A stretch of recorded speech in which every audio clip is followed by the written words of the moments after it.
పాటు కేసీఆర్ గారికి కేటీఆర్ గారు చెప్తున్నా, శాసనసభలో మీ సమయంలో కనీసం ప్రతిపక్షం ఏదైతే సంబంధించి సమస్యలపైన మాట్లాడే ఒక అవకాశం మీరు కల్పించలే.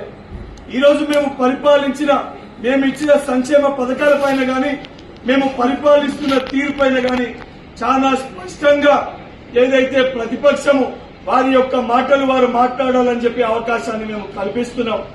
బాధ్యత గల ప్రభుత్వంగా, ప్రజా ప్రభుత్వంగా మీరు అడిగిన ప్రతి ప్రశ్న కూడా బాధ్యతతో మేము సమాధానం చెప్తున్నాం. ఇవాళ మేము తీసుకొచ్చిన సంక్షేమ పథకాలు అన్ని కూడా ఒకటొకటిగా ప్రతి ఒక్క వ్యక్తికి కూడా, లబ్దిదారులందరూ కూడా చేకూర్చాలి, వాళ్ళకు అందించాలి అని చెప్పి ఒక దృఢ సంకల్పంతో తెలంగాణ రాష్ట్ర వ్యాప్తంగా గ్రామ సభల్ని కూడా ఏర్పాటు చేసి ప్రజల అభిప్రాయం సేకరించిన ప్రభుత్వం ఈ ప్రజా ప్రభుత్వం. ఇవన్నింటినీ తట్టుకోలేక, జీర్ణించుకోలేక ఏదైతే కేసీఆర్ గారు ఏదైతే పిక్నిక్ కి పోయినట్టు, ఏదైతే ప్రధాన ప్రతిపక్ష పార్టీ నాయకునిగా అసెంబ్లీ సెషన్స్ లో కంప్లీట్ గా పాల్గొని ఏదైతే సంబంధించిన అంశాలపైన మాట్లాడాల్సిన బాధ్యత వారిపైన ఉంటుంది. వారు రాకుండా ఏదైతే వారి కుటుంబంలో జరుగుతున్న అంతర్గత కొట్లాటకి ఆ కుర్చీ అల్లునికిస్తే కొడుకు అలుగుతాడని, కొడుకుకిస్తే అల్లుడు అలుగుతాడని చెప్పని, ఇద్దరి మధ్యలో బిడ్డ కొట్లాడుతుందని చెప్పని అతనేమో ఫార్మ్ హౌస్కే పరిమితమైండు. ఉన్న ఎమ్మెల్యేలో ఇది నా వర్గం అని చెప్పి హరీష్ రావు ఒక చోట ప్రెస్ మీట్ పెట్టకపోతే ఆ అంశం పైన ఇక్కడ కేటీఆర్ ముందే అడ్రస్ చేసి ప్రెస్ ని మాట్లాడతాడు.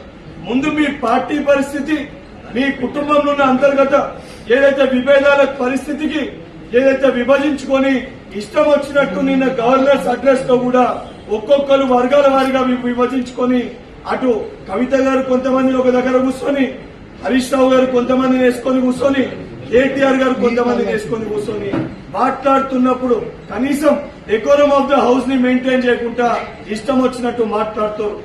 ఏదన్నా కూడా ఒక కుర్చీలో ఒక వ్యక్తి కూర్చున్నప్పుడు ఆ స్థానానికి గౌరవం ఇవ్వాల్సిన ఒక బాధ్యత మనందరిపైన ఉంటుంది.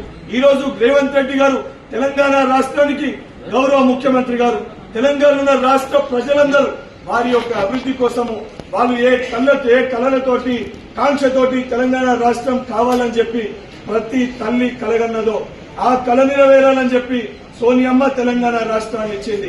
ఆ కళలన్నింటినీ కూడా సాకారం చేస్తారని చెప్పి రేవంత్ రెడ్డి గారి పైన, రాహుల్ గాంధీ గారి పైన నమ్మకం పెట్టుకుని కాంగ్రెస్ పార్టీని ప్రజలు ఓట్లేసి గెలిపించిన మొదటి రోజుకెళ్లి కూడా ప్రజలకి మెరుగైన పరిపాలన అందించాలి.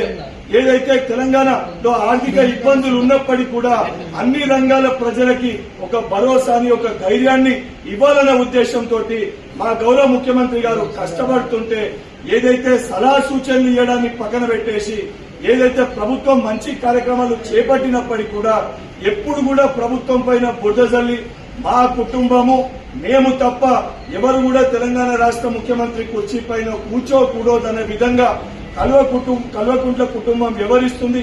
దానికి తొత్తులు లెక్క వారికి వత్తాసు పలుకుతూ వారు పార్టీలో ఉన్న కొంతమంది కుక్కలు ఏదైతే ఈరోజు శాసనసభ్యులమని కూడా మర్చిపోయి శాసనసభ్యుల్లాగా వ్యవహరించకుండా ఆ కుటుంబం కోసము వాళ్ళ మోచేతి నీళ్లు తాగే విధంగా కుక్కల లెక్క వారు వ్యవహరిస్తున్నారు.